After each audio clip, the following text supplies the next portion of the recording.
I refrain myself from putting my name out on here, but I just can't keep this to myself anymore. Last year, despite all that was going on, I decided to vacation to a small cabin in the Appalachian Mountains. It wasn't any more than 500 square feet, but it was enough for me to get away from it all. And before you ask, I followed all the rules for going on a trip alone. I gave my friends and family my location and the date I expected to return, and kept a radio on me for emergencies along with my sidearm, just in case. I began driving February 16th, and by the 18th I was driving up to the cabin. It was late at night, and the only thing on my mind was the bed waiting for me inside. I got out of my car and stared at my trunk with my bags, and just thought, screw it, and decided to unload tomorrow morning. Honestly, I wish I hadn't. As I walked up to the porch of the cabin, the wood steps creaking below my feet, echoing into the forest around me, I heard what sounded like clicking. Click, click, click, click. It was faint, but loud enough to get my attention. I spun around, only to see my parked car. The clicking stops. I need sleep, I thought, unlocking the door. Walking into the cabin, I flick on and then off the lights, and flopped onto the bed, fully dressed, and just passed out. A few hours later, I was woken up by a scream. It sounded like a woman's, and it immediately woke me up. I laid on my stomach in the darkness, waiting to hear it again. My heart pounded. Every second felt like minutes. Every minute felt like hours. Until I heard it again. A shrill, blood-curdling scream out in the forest. Distant, but not more than a half a mile away. What should I do? I slowly got up and grabbed my sidearm. I can't do nothing. I sprang up and ran to my car, but only when I reached out my car door was open. I turned on my phone light, and what I saw wasn't good. My car doors and trunk were all open, and my stuff, including my ammo and the first aid kit, were gone. I was panicking. I got onto the driver's seat and tried to start my car. Over and over I tried to start it, and then it stalled. I smashed my fist down in the horn, screaming in a fit of rage and panic. And then the screaming began again. A woman's distant scream drove me to do something, anything. So I grabbed my flashlight from the glove box and rushed into the forest. For hours I walked into the direction of the screaming, and after 3 hours of walking, the screaming came from the opposite direction. I ran back towards the sound, surely to find an injured woman back at the cabin. But I only found more trees. Before I knew it, I was lost, and then the woods went dead silent. No crickets, no wind, no screaming. Now I was beginning to really panic. Disoriented and now in dead silence. In a flurry of paranoia, I flipped on my flashlight and looked all around me. Thousands of them. Eyes, glowing eyes, surrounded me.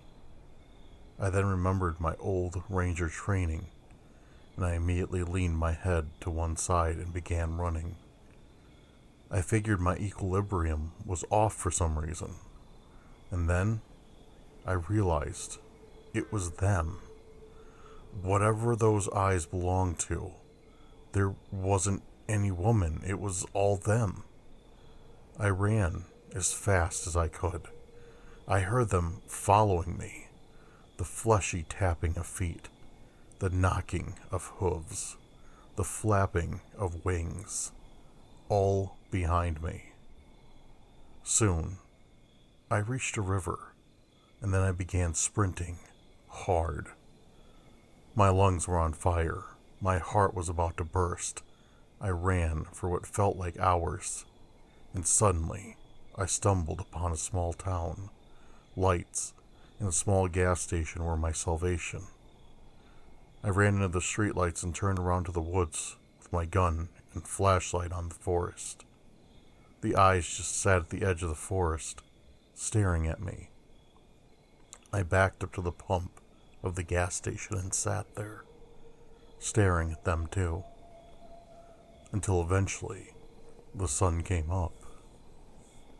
The owner of the gas station arrived and gave me a ride to the police station, where I was able to call my friends for a ride home. Once I got home, I got myself weekly therapy appointments, and I just kept my mouth shut to everyone but my therapist about what happened. My friends think I ended up getting robbed. I couldn't tell them what happened. They wouldn't believe me. But maybe you will. I don't know what those things were or why the hell they were there. Just don't. Do not vacation to the Appalachians for your own safety. For starters, this is off the record. I wasn't there. I will give a fake name. I will give fake locations. If anyone tries to contact me, I will do what I have to protect my family. This is a warning, nothing more. Do not travel to rural Appalachia. My name is it's Hoover. I'm a former sheriff's deputy. I'm 29 years old and I'm already retired with a full pension. It's hush money, really. I'm putting my family and livelihood at risk by posting this, but I can't stomach the thought of some city slicker going to those mountains and it happening to them. Was a deputy for Unicoi County, Tennessee. It's a gorgeous place. Watching that sunrise over the mountains was an almost spiritual event. I never thought I would leave until it happened. It happened the fall of last year. Strange, because I remember it was particularly crisp, beautiful autumn. The leaves had changed, and the entire valley was surrounded by an enchanting sea, awash with the reds and hues of orange. I was at the station, filling out some paperwork and drinking my evening coffee with Richards, my partner.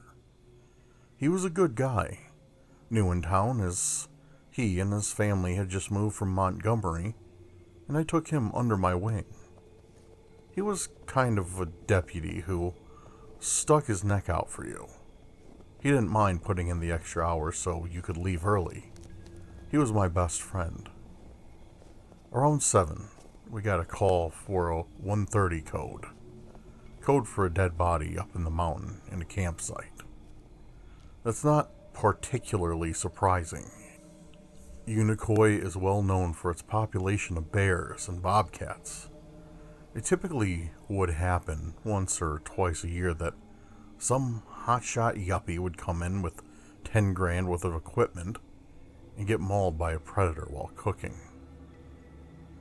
When we got to the campsite, I'm pretty embarrassed to say my first thought was to give whoever it was a little bit of credit. They picked an amazing spot with a view over the entire valley, but then I saw them. There wasn't one body. There was 5. One adult man and one female with 3 little girls.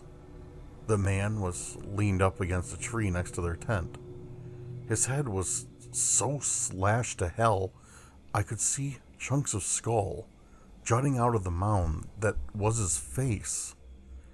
The woman didn't fare much better, but she wasn't shredded. Her torso and head were about 3 feet from the tent, with some jumbled mush I imagine was probably her legs, laying a few yards away. It was sickening, and the hardest part of the job, but I didn't realize this was something else until we found the girls about 100 yards away. They were stacked, well, what was left of them, neatly on a rock down the slope of the mountain. Their organs and dismembered body parts painted the boulder red with still drying blood. Deputy Davis, who made the call, was nowhere to be found. It was getting dark, the kind of suffocating darkness that swallows you and doesn't let you breathe.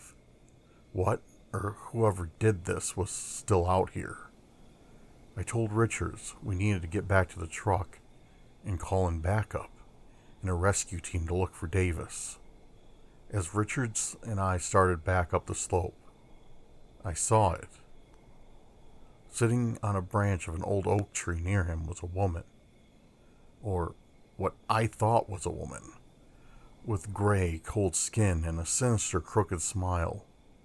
Before I could even speak, she had already pounced, savagely screaming and slashing with her demon-like talon that forked unnaturally from her hand.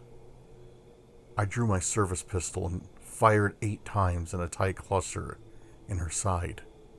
She didn't even so much as pause her rampage. I think it's Richard's screams that haunt me the most. His whimpered howls remind me of a coyote caught in a trap, an animal who knows it's about to die. I could see the tears streaming down his blood and sweat-soaked face. His eyes were bloodshot and bulging. I froze. I couldn't breathe. I couldn't even process what I was seeing. Some sort of demon from hell itself who came to slaughter. Something unnatural. She finally stopped and turned towards me. When I became a deputy, I knew that I could die on duty, but I couldn't fathom it was from something like this. I'm ashamed to admit it at the moment. I had accepted my death. I turned my service pistol at my head and was about to pull the trigger to avoid a fate like Richard's when she was just gone. Like that. Like mist in the air. Leaving me alone with the corpse of my closest friend on the slope of the mountain. As I carried his bloodied carcass up the mountain to the truck, all I could see was that scene in my head. It seared into my mind. When I called for backup, instead of the sheriff's office, several large black vans showed up, filled with unidentified men in suits. I was told to quit my job, move, and to never speak of what happened, and I would receive a hefty retirement package. I took the deal. I don't know why she didn't kill me. It haunts me. I can't sleep. I can't eat. All I see is her ripping apart Richards. The day before I left, I spoke with some of the Cherokee elders, and they told me it was something they called Utulunta, a demon who stalks the Appalachians, hunting her prey. Whatever it was, I'm begging whoever reads this, don't go visit the Appalachian Mountains. It's not worth it.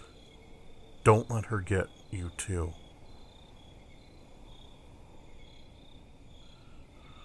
When I was 4 years old, my parents moved to a rural, small town in the West Virginian outback. This was because Charleston was too noisy and too expensive for them. They wanted the quiet and privacy of the wooded town.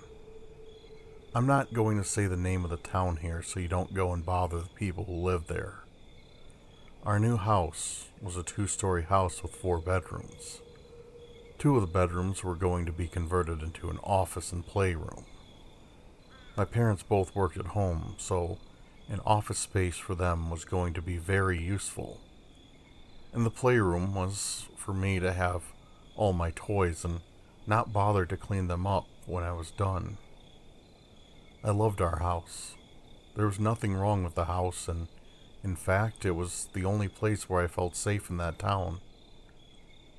I started going to the school at the normal age, and there weren't many other people, so making friends was easy. And by the time I was in 6th grade, I was friends with everybody at school. I started to dislike the town around the age of 12. Anytime I would walk to the bus stop in the morning, something always felt off. Sometimes the air was unnaturally still, despite the lack of an approaching storm. Sometimes the usual bird songs wouldn't be present. Nothing ever felt quite right. I would usually wake up for school at around 6 a.m., just so I could take a shower and then play on my DS before I had to go to school.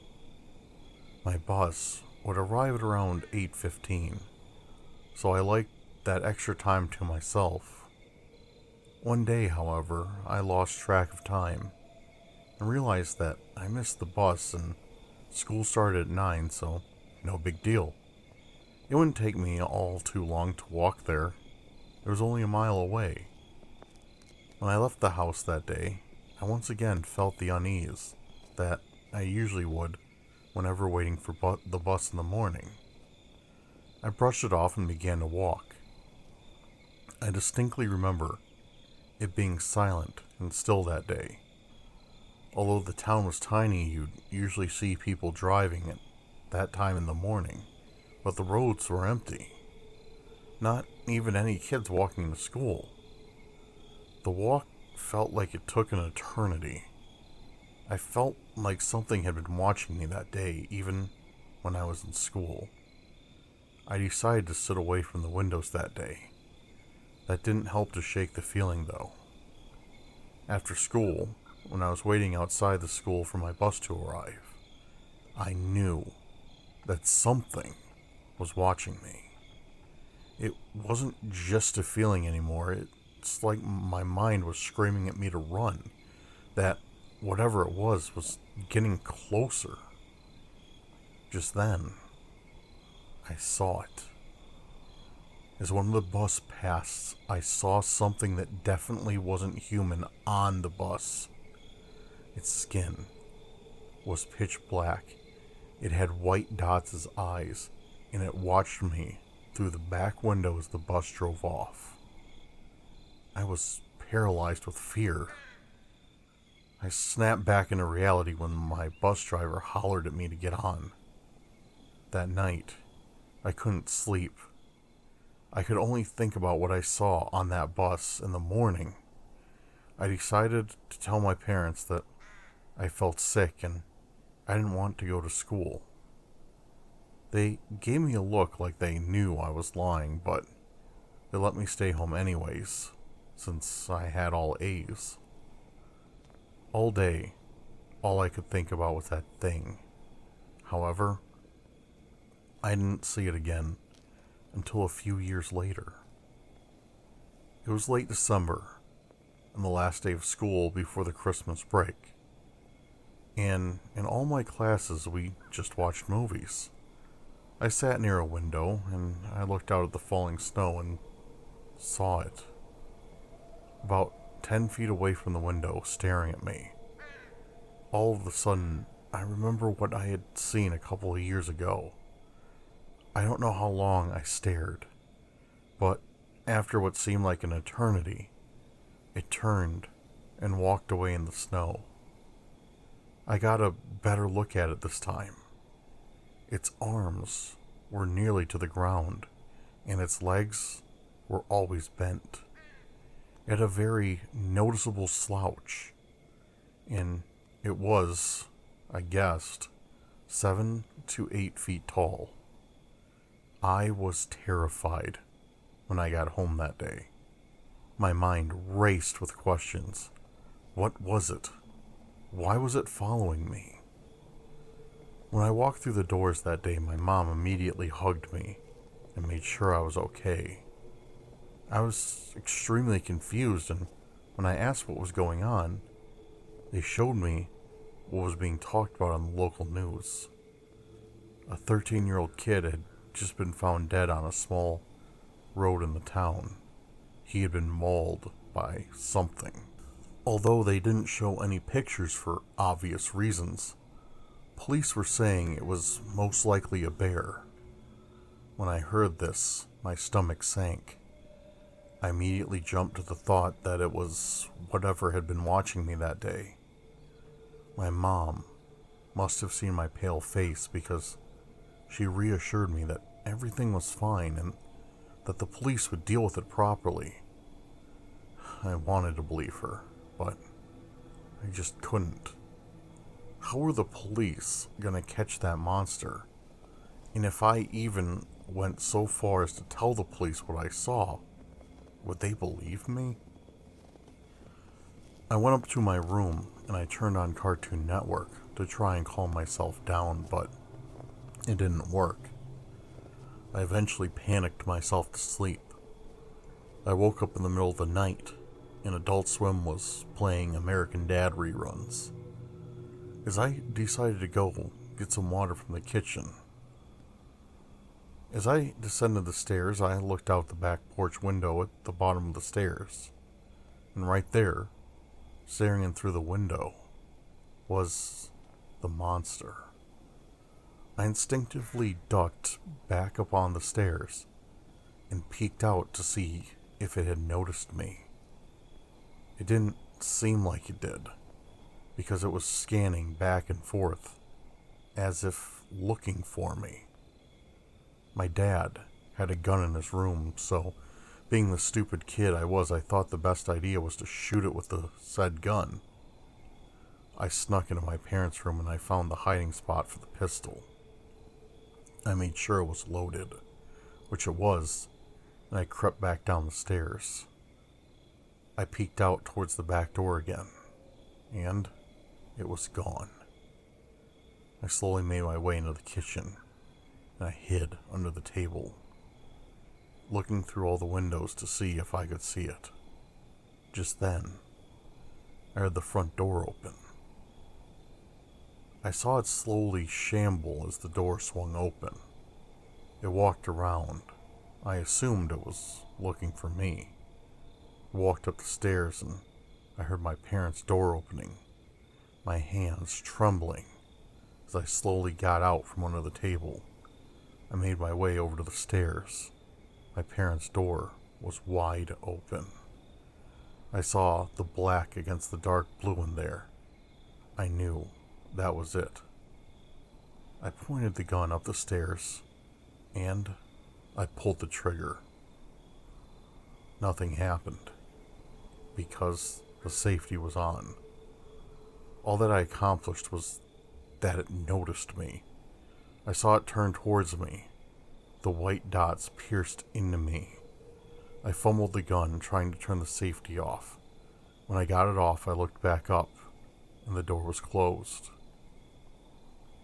It took me an eternity to work up the courage to go up the stairs and open the door. When I did, it was gone. I nearly collapsed when I saw what I had done to my parents.